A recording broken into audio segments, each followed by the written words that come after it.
নমস্কাৰ। আজিৰ অনুষ্ঠানত আপোনালোকৰ মাজত মই এটা স্বৰচিত কবিতা আবৃত্তি কৰিম। প্ৰথমতে যিসকলে আমাৰ অনুষ্ঠানত আজি নতুন তেওঁলোকক আমাৰ চেনেলটো সাবস্ক্ৰাইব কৰিবলৈ অনুৰোধ জনালোঁ।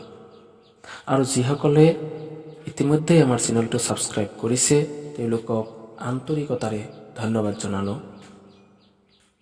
এতিয়া আহক আমি কবিতাটোলৈ আহোঁ।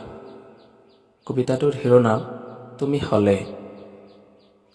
তুমি ফুল হলে মই ভোমোৰা হম কাষতে ৰবলৈ। তুমি পৃথিৱী হলে মই আকাশ হম সুৰক্ষা দিবলৈ। তুমি জোন হলে মই ৰাতি হম সৌন্দৰ্য বঢ়াবলৈ। তুমি পানী হলে মই মাছ হম অভাৱ পৰাবলৈ। তুমি মোৰ হলে মই তোমাৰ হম জীৱন গঢ়িবলৈ। ধন্যবাদ। ভাল লাগিলে লাইক কমেন্ট আৰু শ্বেয়াৰ কৰিব।